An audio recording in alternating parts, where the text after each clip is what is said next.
In September 2008, something very strange happened in New York City. Rich men in expensive suits stood on the street.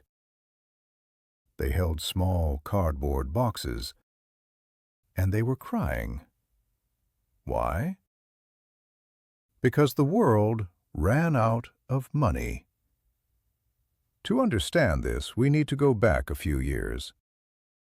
Everyone in America wanted one thing: a house. A big, beautiful house with a garden. But houses cost a lot of money. Most people do not have $1 million in their pocket. So, people went to the bank. They asked for a loan. A loan is money you borrow and pay back later. In the past, this was very simple. A man walked into a bank. He said, "Hello, may I have money for a house?" The banker put on his glasses. He looked very serious. He asked, "Do you have a good job? Do you pay your bills?" If the man said yes, the banker smiled. He gave the man the money. The man bought the house and paid the bank back slowly every month. The bank collected extra money called interest for helping. It was a safe system. The bankers were happy, and the people were happy. Nothing could go wrong, right? The bankers loved money. They wanted more money. But there was a big problem. All the people with good jobs already had houses. The line at the bank was empty. The bankers were sad. They looked at each other and thought, "How can we get more customers?" Then one banker had an idea. A very risky idea.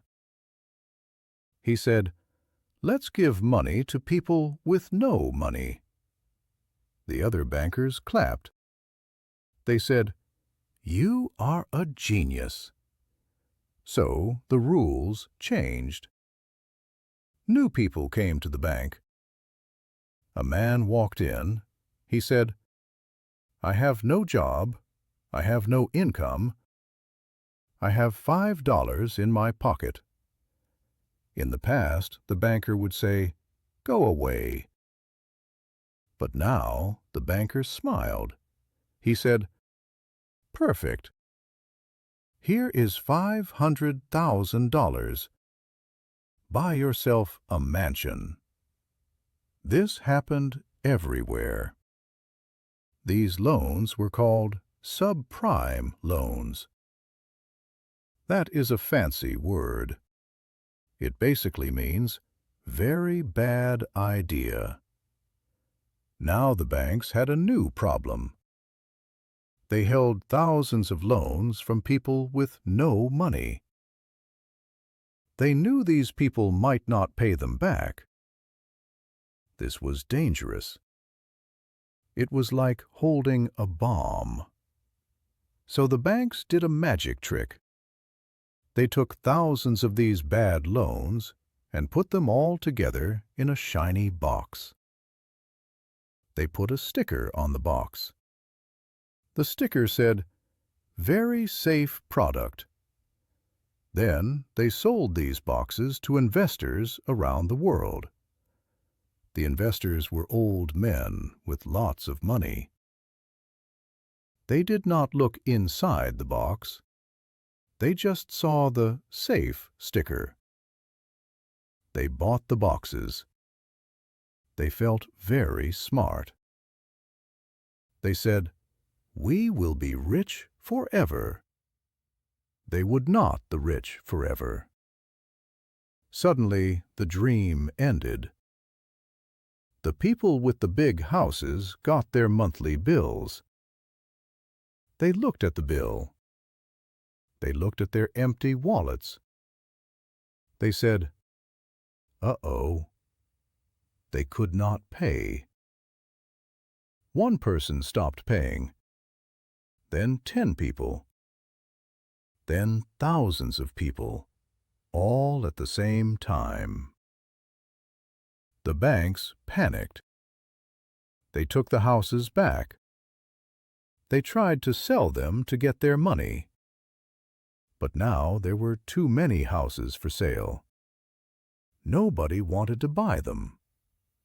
The value of houses crashed. It went down fast, very fast.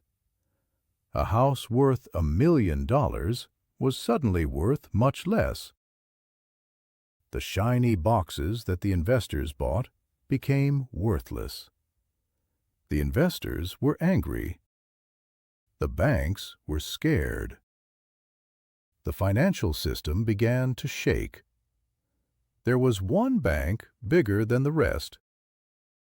Its name was Lehman Brothers.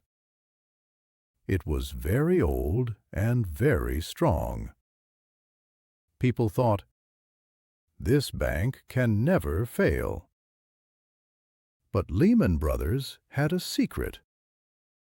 Their pockets were full of the bad loans. One morning in September 2008, the bosses at Lehman Brothers checked their computers. They saw a terrible number. 0. They panicked. They picked up the phone fast. They called the government. They shouted, "Help! We have no cash!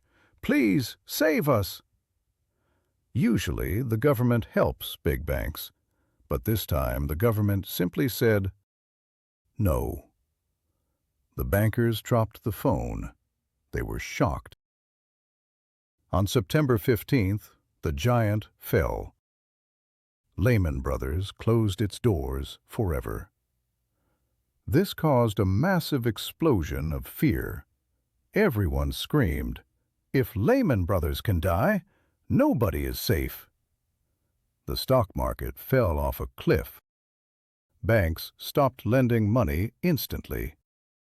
The global money system stopped working. It was total chaos. And that is why those rich men in suits were standing on the street, holding their cardboard boxes and crying. The governments of the world looked at the mess. They were very scared. They decided they had to save the other big banks. But they did not use their own money. They used tax money. This money came from the pockets of teachers, nurses, and bus drivers. They gave billions of dollars to the banks. They said, "Here is a gift. Please do not close." So the big banks were safe. But for regular people, the story was different. Millions of families lost their homes. They had to leave their big houses. They were sad and angry. And the bankers who caused the problem? Did they go to prison? No. Did they lose their money? Also no. In fact, many bankers still got their bonuses. A bonus is extra money for doing a good job. They broke the world's money, and they got a reward for it. It was a strange ending to a crazy story. But hey, at least the cardboard boxes were free.